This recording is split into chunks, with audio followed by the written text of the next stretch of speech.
Welcome back to another episode of Twisted Metal Companion. You guys, first off, if you don't know, I am Peter. I host the podcast with my buddy Tyler, who is not here for this interview, but joining me for a very special interview is James Parnell, who is the supervising sound editor and Editor, re-recording mixer. Yeah, quite a you got mouthful. it. How you doing, sir? I'm good. Thank you for having me, Peter. Yeah. It's been a long time coming. You know, we've been following each other for some time here. And I just love to speak with people behind the scenes, people whose story you don't really get a chance to hear. Um, we'll definitely get to this one thing because I didn't jot it down as a note, so hopefully I don't forget. But I want to learn more about your background. I did read that you were born in England but raised in Canada, Yeah. I was born in right? the UK and we moved over when I was really young. I grew up in Toronto, Canada. Okay. So, Yeah. so you're like neighbors with like Drake or something. Yeah, Yeah. Exactly. He's my yeah, best friend. the six. Yeah, in the Yeah. weekend, Yeah. you got all the Yeah. artists. Aubrey So and Abel.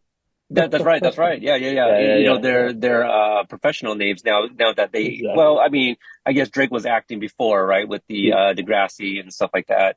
Yeah. But well, what brought you guys from England to Canada?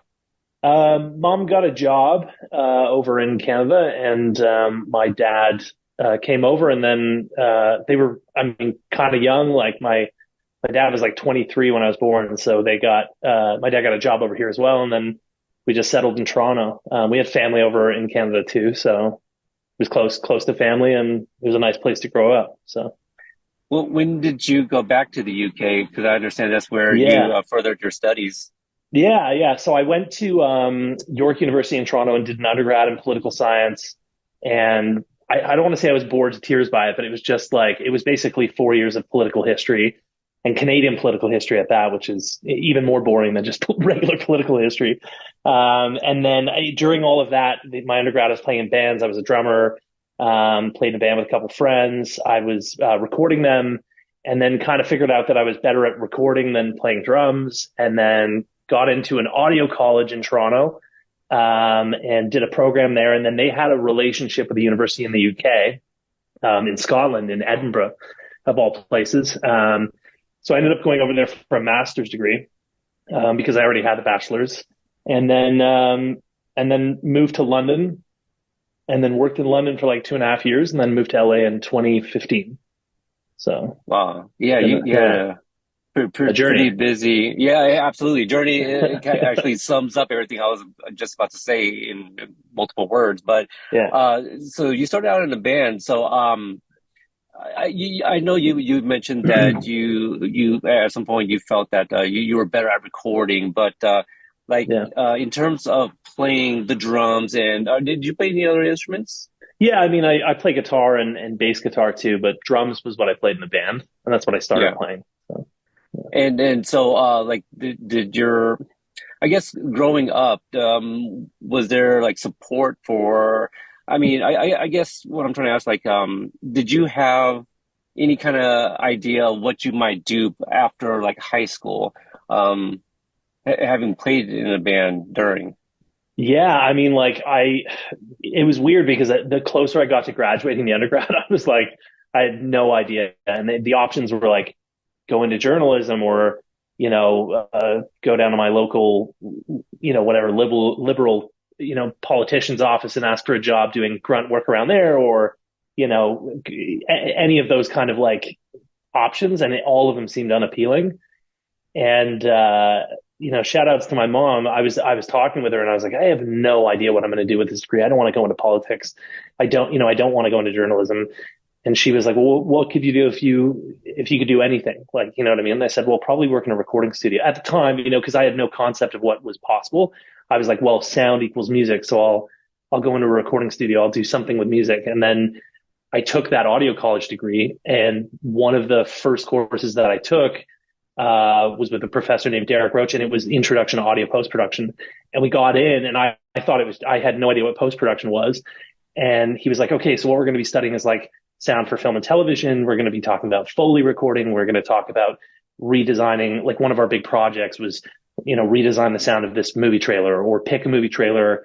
And we like illegally downloaded the stem back in the day on Apple trailers. You could like you can if you did this hack with Safari, you could download the trailer, but it would give you the audio stems. So it would give you like the dialogue, music, and sound effects. So if you muted the sound effects, you could use the dialogue from the trailer and their music, and then just recut all the sound effects of the explosions or the gunshots, or it might be something simple like whooshes and booms. And so that was like a giant eye opener. And I was like, oh my God, this is what I want to do.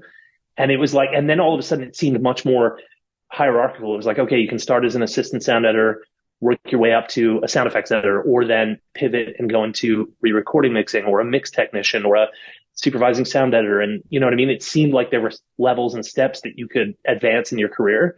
And I was like, this makes so much more sense, because the thought of going into music and having like to find a band and then produce the band's record and then or engineer the band and then have them acknowledge you as their engineer, and then hopefully they succeed and then make it big, and then you've got a gig, like that just seemed like so far-fetched. And I was like, especially in Canada, like everybody rips on the Canadian music scene because it's like we have like three acts, like Justin Bieber, Drake, and The Weeknd.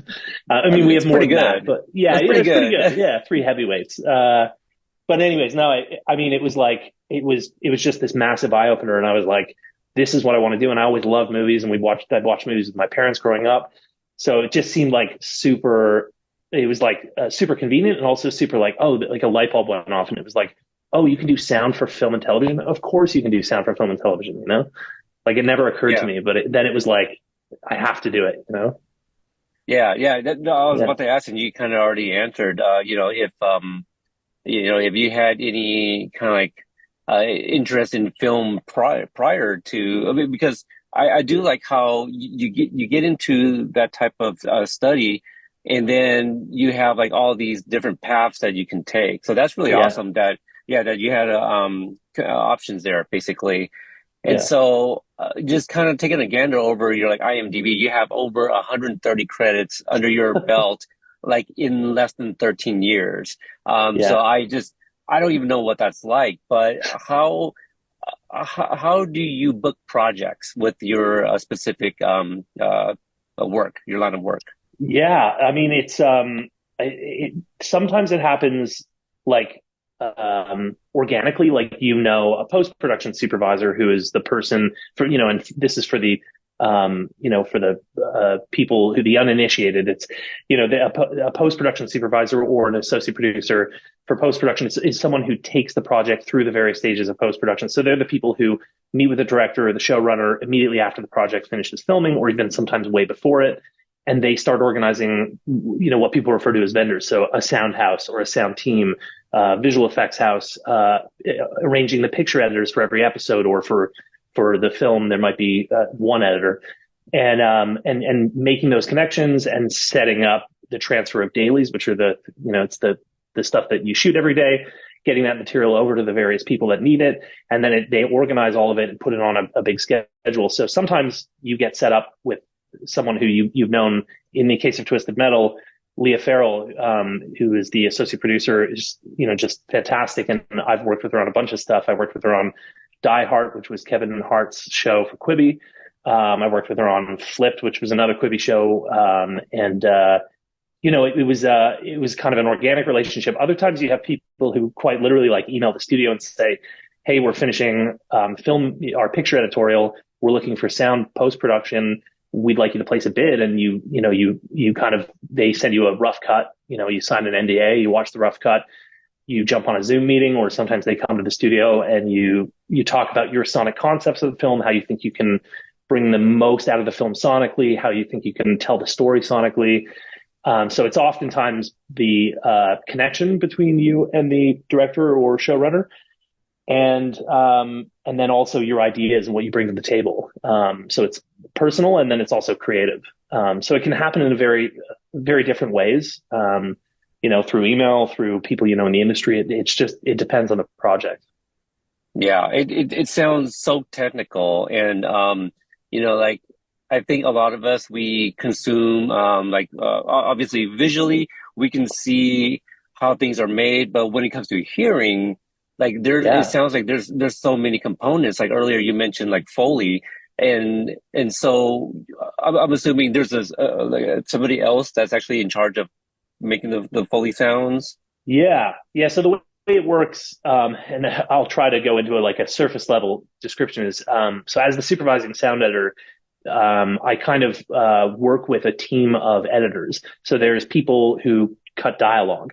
There are people who cut ambiences, so like bird chirps, and if you're on a mountaintop, they cut the wind, and they cut, if you're on a busy street, they'll cut the background cars going by. I work with a sound effects editor who cuts all of the like punches or kicking of a door or gun loading, and then sound designers specialize in, I work with them as well. They specialize in creating things that don't have like an earthly basis. So the best example is, what does a dinosaur sound like? How do we know that? Like no one was around when the dinosaurs were here. So how do you tell that story sonically? Or what does a 60-foot robot with lasers coming out of its eyes sound like? Those things don't have an earthly basis. So the sound designers really work on like building, we call them sound builds, but like building the sound of these like sonic experiences and kind of like have the audience not question it for a second, just believe it's happening on screen. So I kind of like, it's a weird term. I don't supervise them, but like I work with them. We talk about that stuff. From early cuts, we talk about like, okay, what would that sound like? Can we get more gear grinding for the movement of the robot, or the more growl for the monster that we're designing? Right. So Foley is footsteps and any props you use, putting a cup down or writing with a pen, or it could be something like bigger, like, dropping a chair on a patio or something like that. It can be a wide range of sounds. Do you have any insight on like the decisions to record something organically, like putting a cup down on a table versus coming up with the Foley work for that?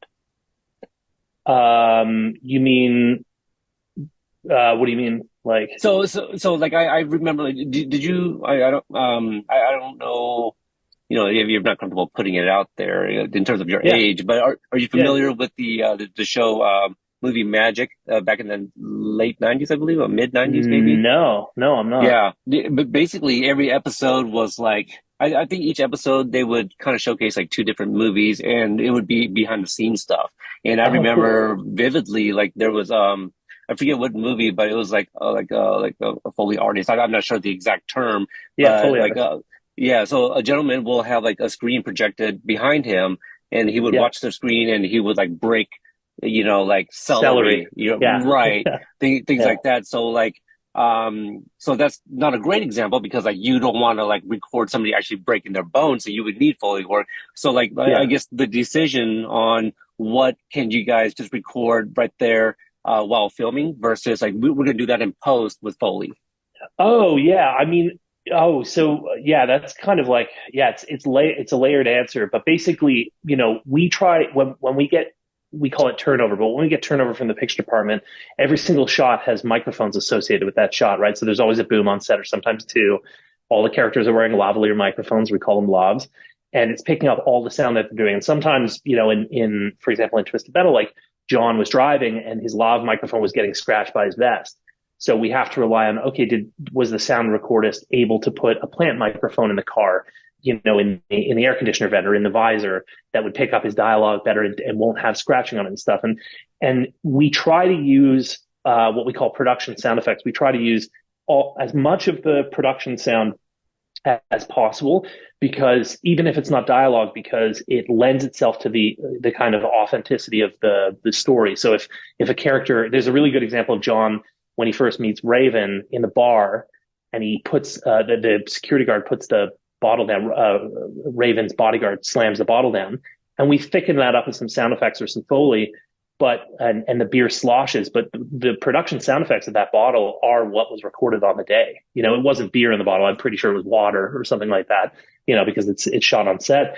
But we utilize those sound effects. Anything we can kind of like harvest from the dialogue. Any good like we call them leg pats, like patting your leg or scratching your chest. Anything that we can do to kind of provide that layer of authenticity. We try and like salvage that from the production sound and put it in the show, because it's Oh, often very better. Yeah, very Yeah. interesting. Yeah. The one thing I wanted to bring up, and I know this is kind of breaking the momentum a little bit, like into the transition into Twisted Metal. But Yeah. one of the things you got to participate in earlier this year, I believe, just right before the release, was San Diego Comic Con, right? Like you were Yeah. a part of that sound panel. So, Yeah. can you kind of just briefly talk about that, like how you got on that, what that was about, and if that's even available to watch somewhere now? Yeah, I mean, I think the people who put it on was a PR company called Impact 24. So I'm sure you can find it somewhere on YouTube. Basically, like, so to back up, my first ever Comic Con. So I had no idea what to expect. Obviously, I heard like, oh my God, Comic Con's crazy. It's like it's amazing. You're gonna enjoy it. I had no idea what I was up for. Like, I showed up, and this was, keep in mind, the writers and actors were on strike, so people were telling me like, oh, this is a really dialed down version of what Comic Con normally is, and I was like, really? Like, how crazy does this get? Because I got there, and it was like thousands of people all in like costumes. It was so cool to see. It was a really, really cool and like unique experience. And then like I'm sure you saw people posting on social media, but like Peacock had like a pop-up setup where they had like the junkyard from the junkyard episode with all the cars from the show set up. Sweet Tooth's truck was there, and you could get ice cream. I think they did a collab with Salt and the Straw, where you could get ice cream that like came from Sweet Tooth's ice cream truck, and then Cisco came out and performed. It was just like it was a wild weekend. It was so much fun, and like a bunch of the crew went down as fans just to kind of experience it. It was cool to see all the advertising Peacock was putting into it, because like when you walked up to the convention hall, the digital banners that they have up front were like all Twisted Metal. And I was kind of overwhelmed. I was like, oh my God, like I had no idea what to expect, and it was like way more than I could ever have imagined.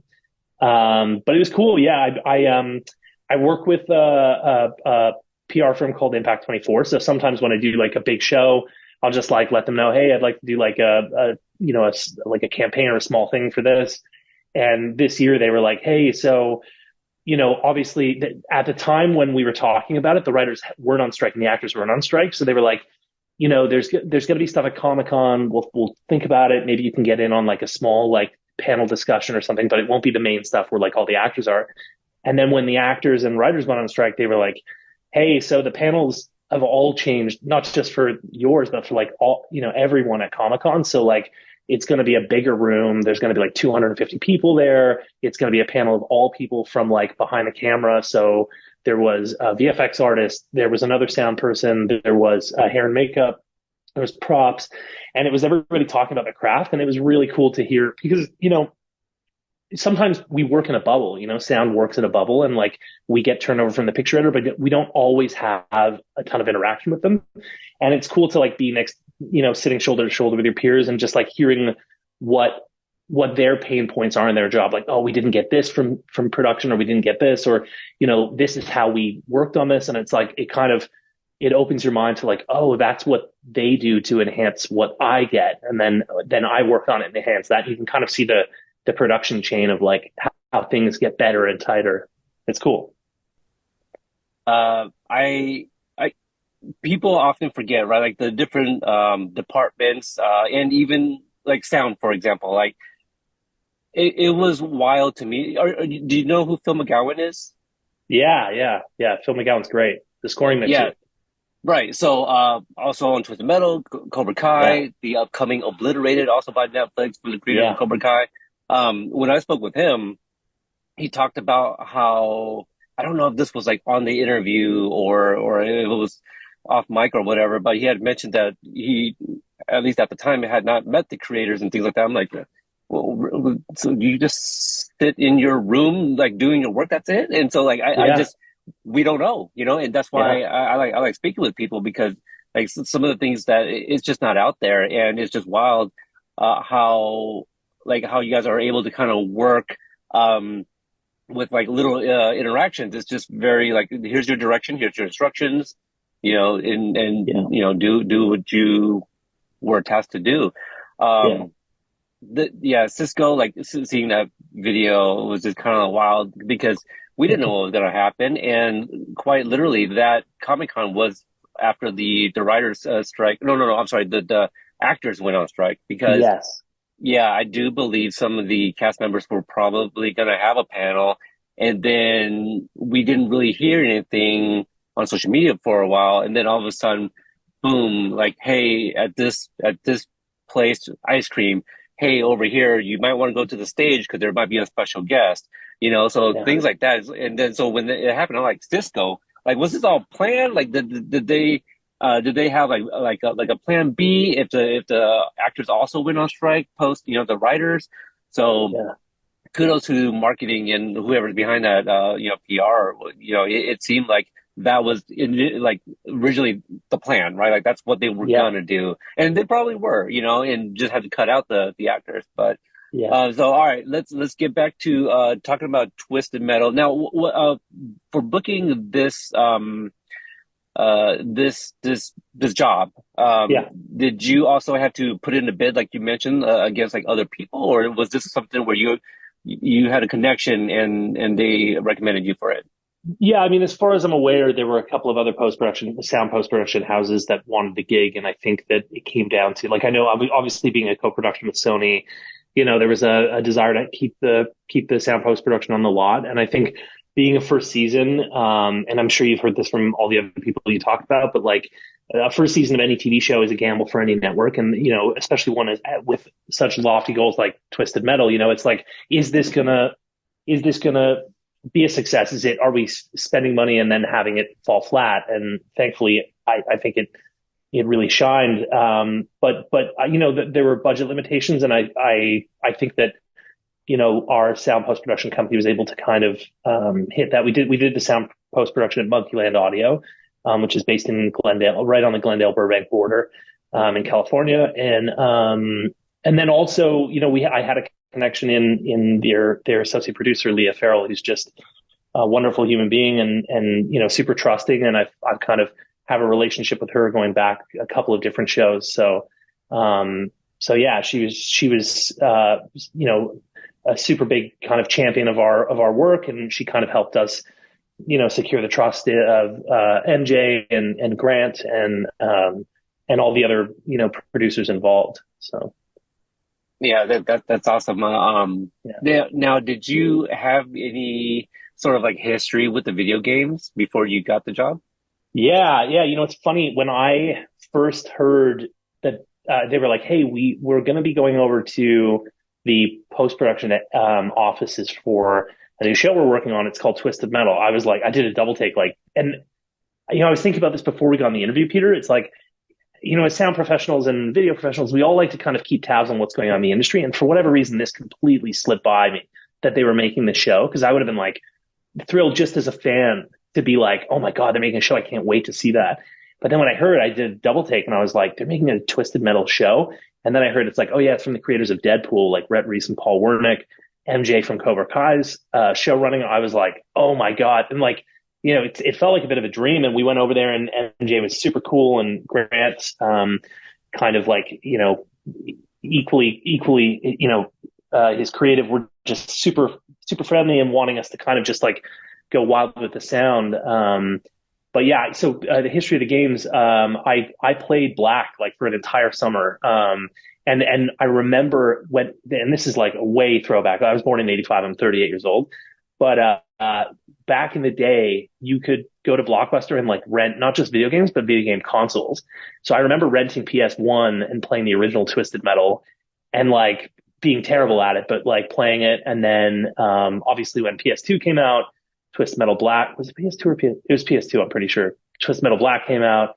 And yeah, it was just, I remember playing it for like an entire summer with my friend. Anytime I went over to his place, we'd play Twisted Metal Black, and it was very cool. And then when I saw obviously the rough cuts of the episode, I'm like, oh, this is like heavily kind of Twisted Metal Blackish with some of the like, hilarity and some of the craziness from all the other games, like, mishmashed together. It seemed like a really cool project. Yeah, I do remember the renting the consoles. I actually worked at Blockbuster. Ah, Yeah, nice. so I'm just a little bit older than you. I'm 83, so I just turned 40 this year. Oh, nice. But yeah, I don't remember like Twisted Metal being like a huge rental while working at Blockbuster. But I could sit there and tell you like all the movies that bombed but did well in terms of rental. Yeah, yeah, The kids these days, man, they're not gonna. There's something about Blockbuster or Hollywood Videos or your mom and pop's video rental stores. I used to tell people, I still tell people when it comes up, but Blockbuster was like my library. Like yeah, if I wasn't working, I would just go there and just start reading the back of cover boxes. yeah, So I play a variety of movie games and I could tell people like, well, I haven't seen that movie, but I could tell you what it's probably about or like who's on the cover, things like yeah, that. But let's start with the very first episode, the pilot, Will You Drive? What can you yeah. share with us about the opening sequence, the shootout in the mall?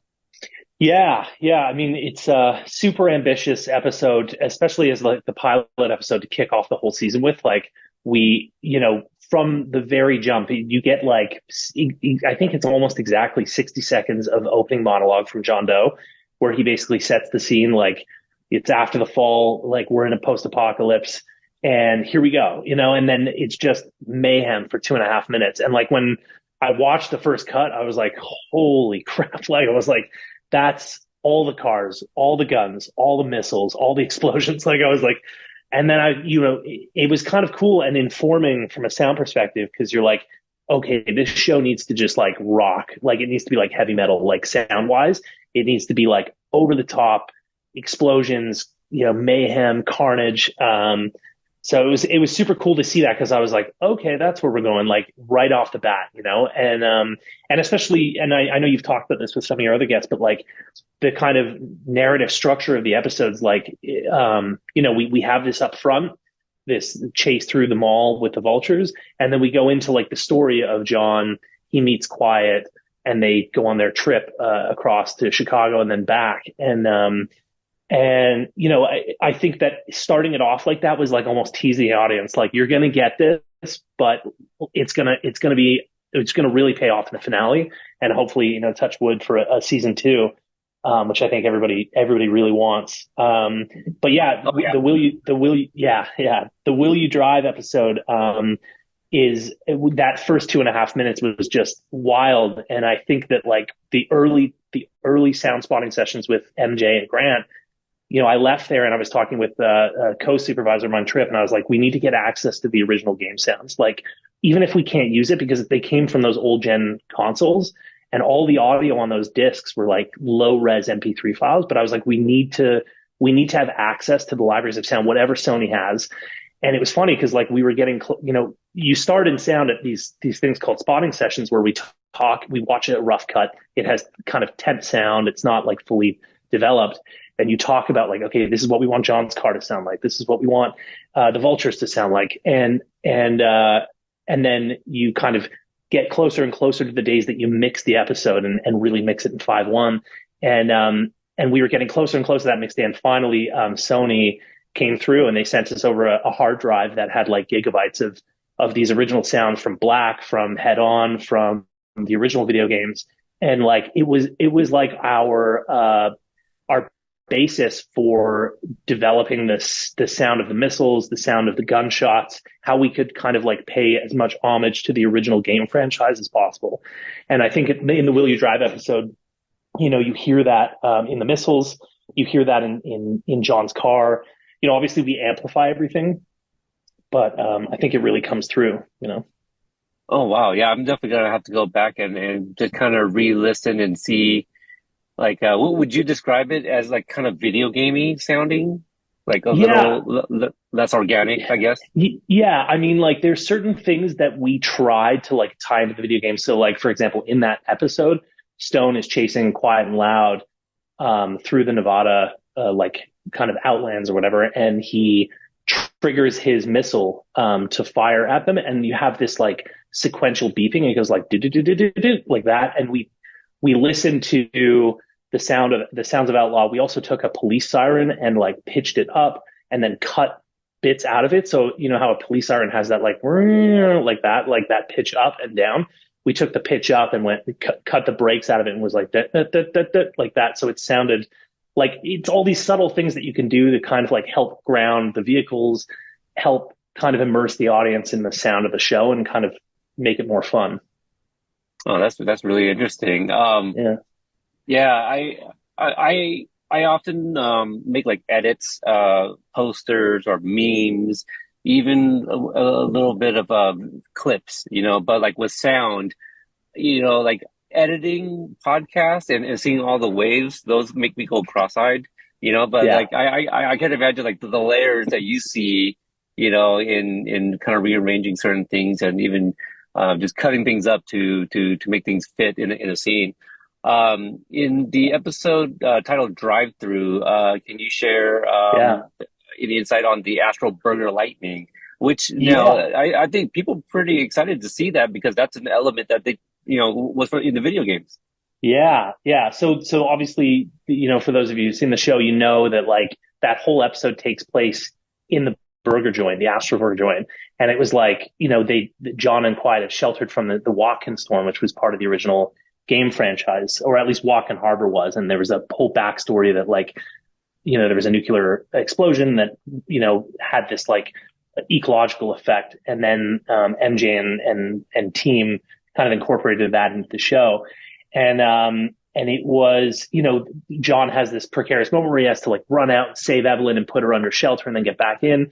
And then throughout the whole episode, you can kind of off screen hear the walk-in storm, hitting the Astroburger, hitting the pavement outside.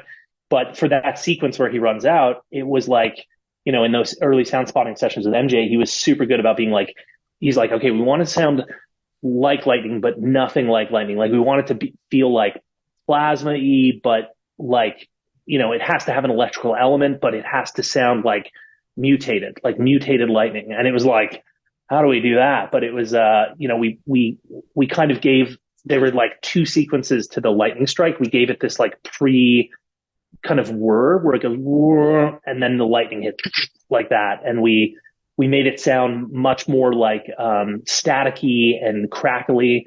And obviously there's what was it? The cosmonaut, the guy who was wrapped in Zachary, the guy who's wrapped in Exactly. tinfoil. Yeah. Yeah, Right. he continually gets progressively throughout the episode gets barbecued by this lightning.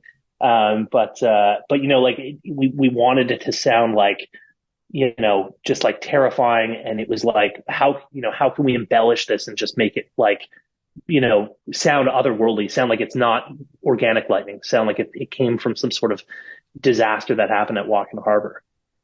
Yeah. So I yeah, really like that. It sounds like on surface, it sounds kind of weird, I guess, for lack of a better word, for MJ to say yeah, like, I wanted to sound like a lightning, but not necessarily lightning. But like, if you watch the episode, like you get it because the yeah, explanation is like this isn't like something. This isn't like your regular lightning. There's obviously something that made it manifest it the way it does, or yeah. at least it shows on screen. So yeah, I And just love keep that and little. and keep in mind that like when we were initially looking at the rough cuts, they had temp VFX on screen, so it was just white lightning. And then MJ was like one time he's like, oh, we're totally coloring this, we're like making it green and blue and like red. And I was like, oh, it was like it clicked. It's like, okay, it has to be like weird and like mutated and morphed, and so Yeah, yeah, yeah, that makes a lot more sense. I hear about like these like temp music and like now I'm just finding out even visual effects. I want to see like rough cuts of things, and that's something that they didn't really like highlight in that show, Movie Magic, I told you about, which you can find a lot of episodes on YouTube, like the full length episodes. But you get to see like artists working on like miniatures and and sometimes like editors working with like visual effects and things like that. It's just that stuff is just not out there much anymore. And with like today, most people they just want to stream. That's why I still buy physical copies because you get that little bit of behind the scenes stuff, yeah, featurettes and whatnot. In the Evelyn episode, can you yeah. share with us the Rocky Mountain Fuck Fest sequence?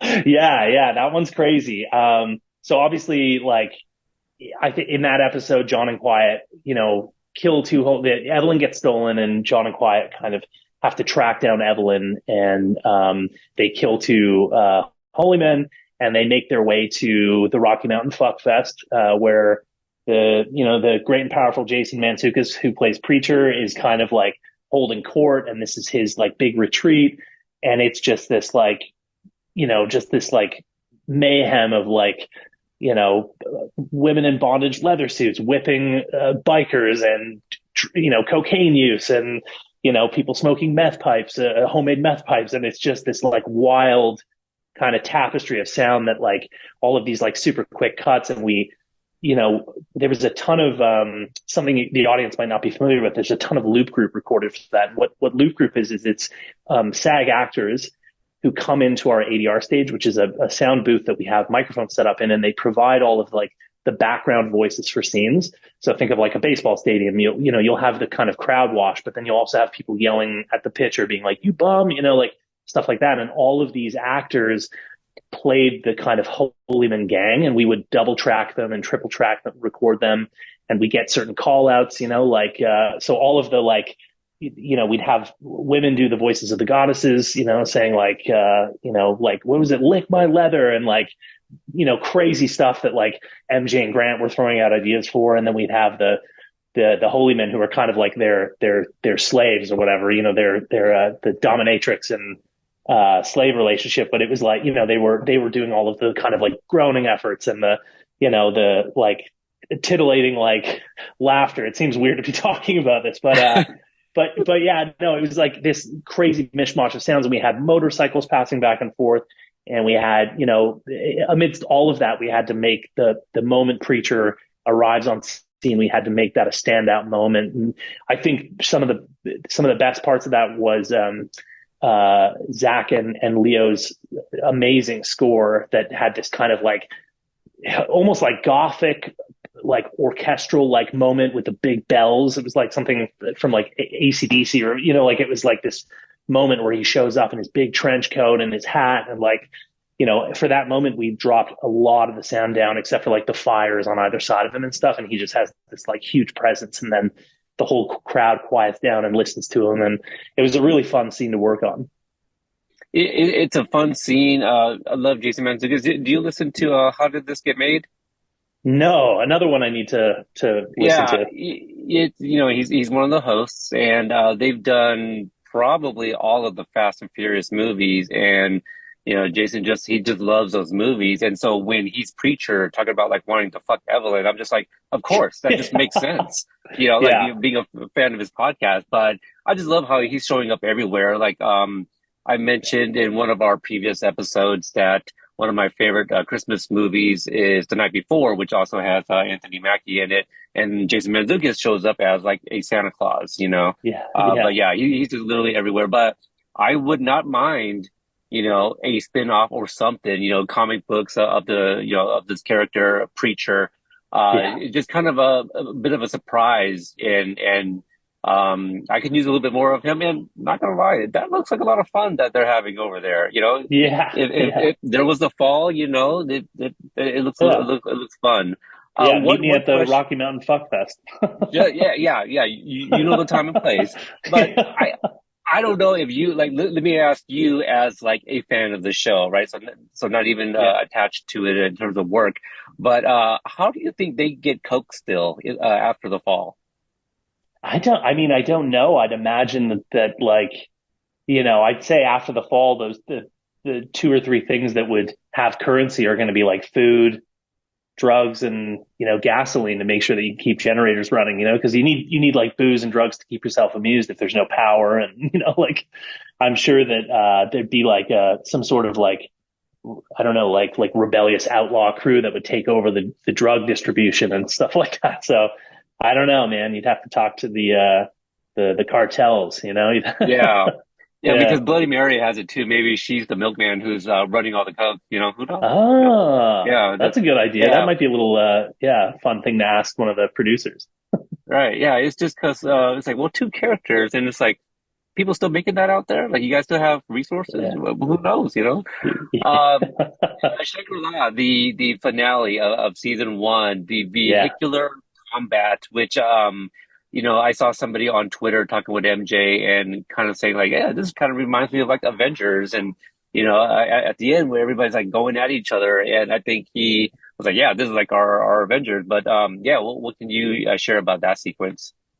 Yeah, I mean it's like 7.5 minutes of just like, I think especially all the fans have been waiting for it the whole season, and the end of episode 9 teases it so perfectly with Sweet Tooth just exploding through some car wreckage and launching the laughing ghost missiles, and then episode 10 starts off to the sound of Cake going the distance, the song, and it builds it so perfectly for that moment. And then when everybody kind of kicks off and puts their car in drive, it's I think it really pays off from a story perspective.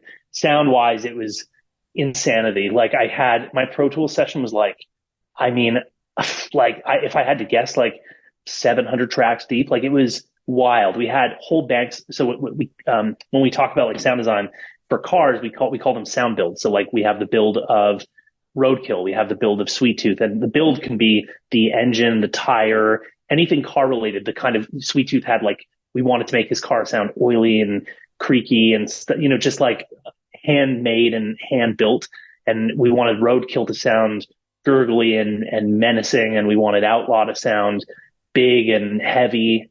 So we have banks, like sound effects banks for each one, and I think I had like 700 tracks of audio for that final sequence. And it's funny because if you zoom out on the Pro Tools session and see the whole time of the episode, it starts out like 700 tracks and then progressively less is used, right? Because the whole carnage happens at the beginning.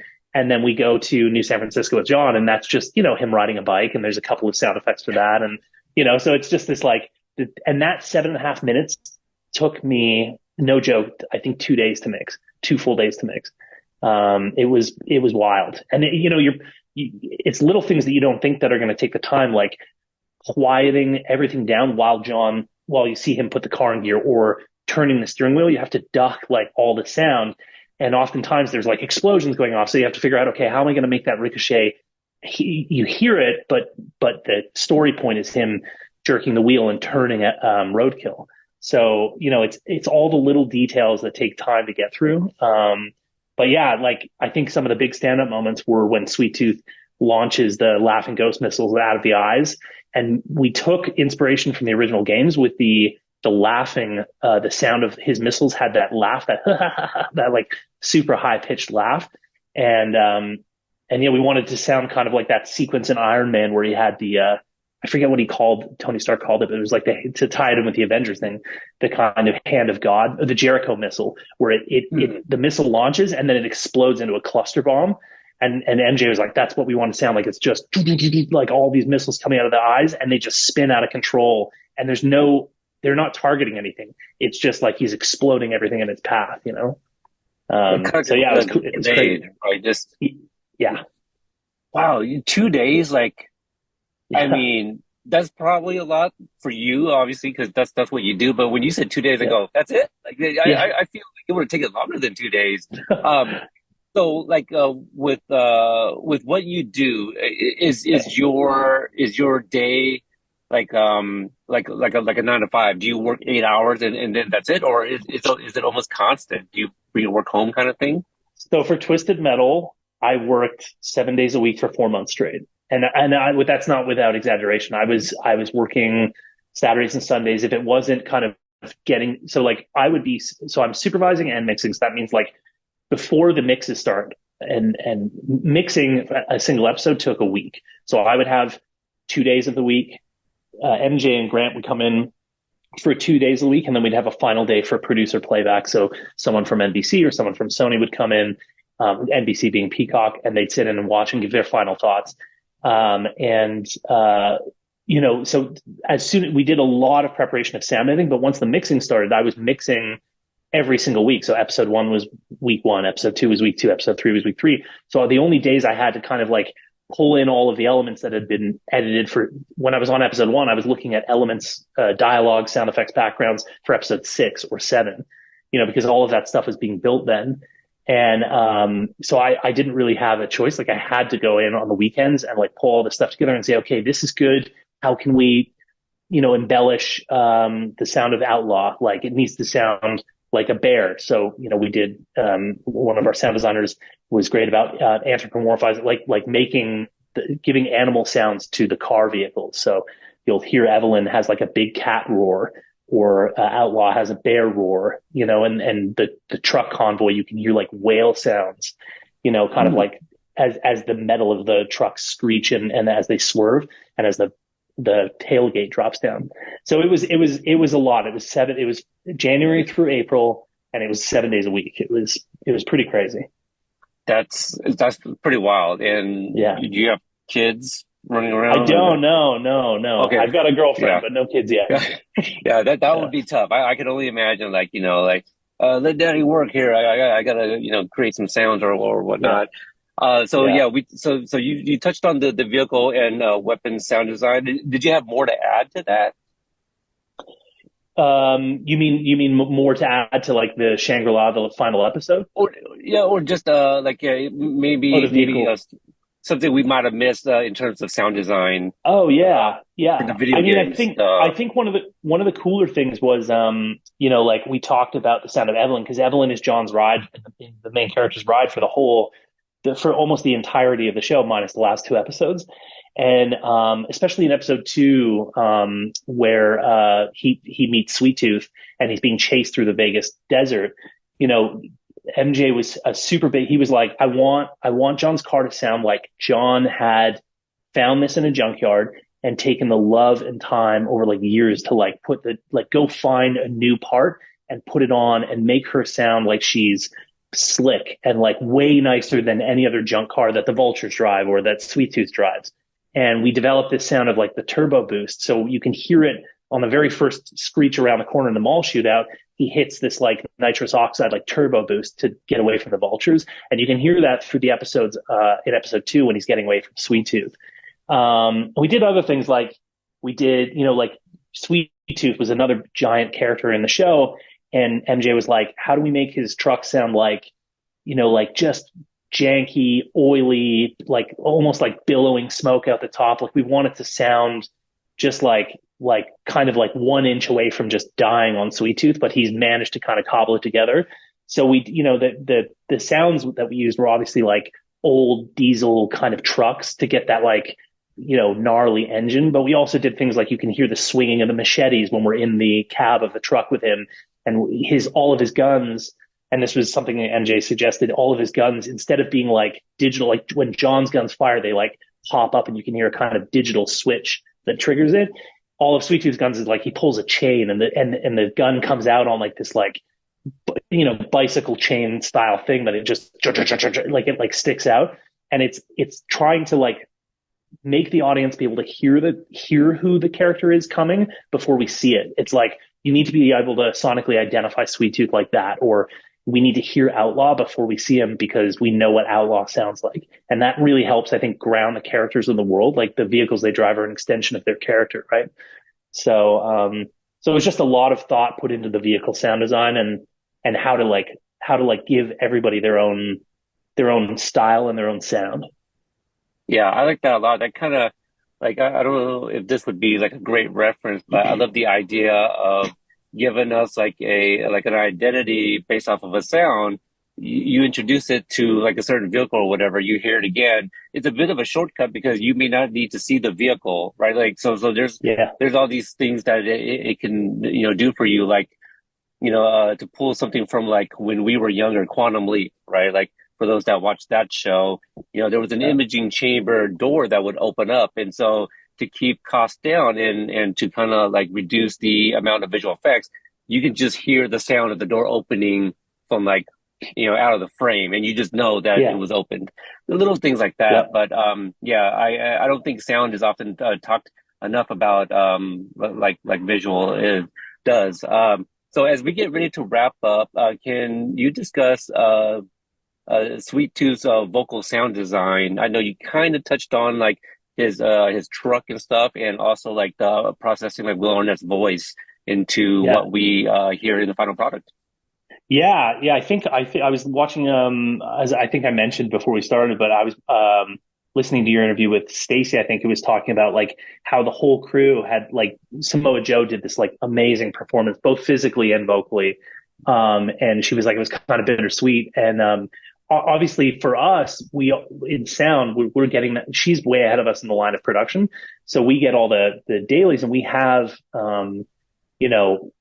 Will's kind of temp vocals, or we have like certain lines where Samoa Samoa Joe recording, like it was his recording that was just for an effort, like a grunt, but we need to replace it. So when we got the cut, we always knew that it was going to be Will Arnett. So we weren't living with it as long as everybody else, but it was really like one of the, like obviously the vehicles and the weapons were such a massive part of the show.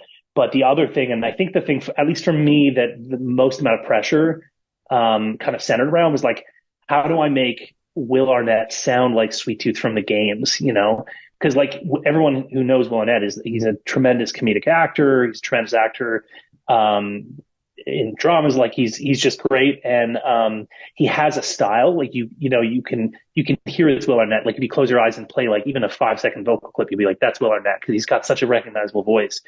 So we went through four different rounds of iterations where MJ would be like, hey, so we did a voiceover recording with Will. We had him do some like scenes. Here's the audio. Give us like 4 options. And I'd be like, okay, so we want to implement the mask covering his face. So we want to have it be a bit muffled, but we can't have it too muffled because no one's going to understand what he's saying. And obviously Sweet Tooth's a giant character in the show and that would not be good. So, we went through like 4 different iterations of mask muffling, pitching his voice lower. Like Will has this great baritone voice. He can get into these very, deep registers. And we had to figure out like a processing chain. So I actually had 2 processing chains. One was the pitch down, and there was a couple of different plugins I used for like chorus effect, and there was another one that was a bit of like a phase shifter and stuff like all this stuff is very audio nerdy stuff.